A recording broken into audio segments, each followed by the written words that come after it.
Some stories are written with swords and blood, while others are written with silk threads and patience. But history teaches us a bitter lesson. Gods hate to be challenged, especially if this challenge is made not with the sharpness of a sword, but with the perfection of an artist. This is not the story of a monster. This is the story of Arachne, a woman who gave life to threads and carried magic in her fingertips. She was not a princess, nor did she come from noble blood. She was an ordinary mortal living in a small village in Lydia, spending her life at the loom. However, when her hands touched the loom, the world would stand still. The fabrics she wove were so realistic, the patterns so vivid, that even the nymphs of the forest would leave their homes to watch her. People would whisper, "This talent cannot belong to her alone. Surely Athena, the great goddess of craft, must have taught her." But Arachne took this compliment as an insult, for she believed that her talent was not a divine gift, but the result of her own sweat, her own labor, and her own soul. "I have no teacher," she said boldly. "If Athena thinks she is as good as I am, let her come and prove herself."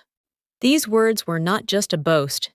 They were a bullet fired at the hierarchy of Olympus. And Olympus, as always, did not delay in silencing this voice. Athena, the goddess of wisdom and war, first came in the guise of an old woman. She warned her, advised her to submit to the gods. But Arachne did not step back, fueled by the faith she had in her art. And at that moment, the masks fell. When the goddess appeared in all her glory and terror, Arachne did not kneel in fear. She took her place at her loom. This was no longer just a contest. It was the greatest artistic duel the universe had ever seen. 2 looms were set up.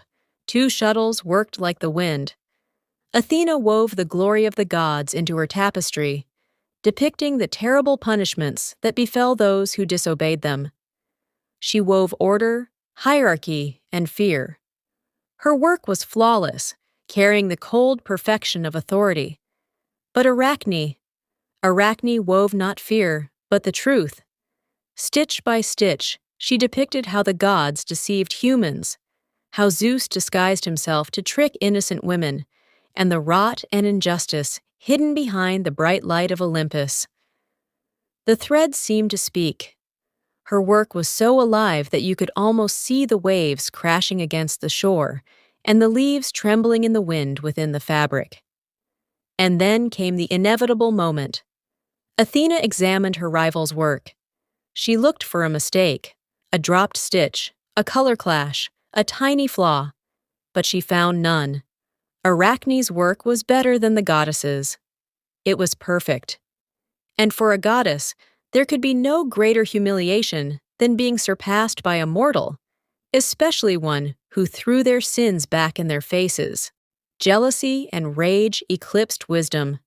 Athena tore Arachne's magnificent masterpiece to shreds and struck the young girl with the shuttle of the loom.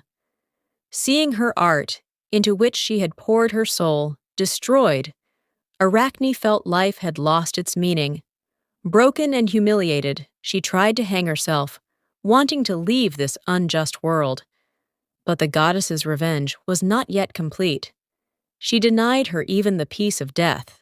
"Since you love to weave so much," Athena said, "then you shall weave forever. But not as an artist, but as a creature that everyone loathes." Athena cursed her while she hung from the ropes. Arachne's body shrank.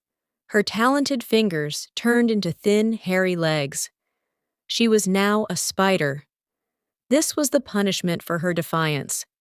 She would no longer weave with threads. She would now weave with her own webs. Today, when you see a spider silently weaving its web in a dark corner of your house, think twice before crushing it.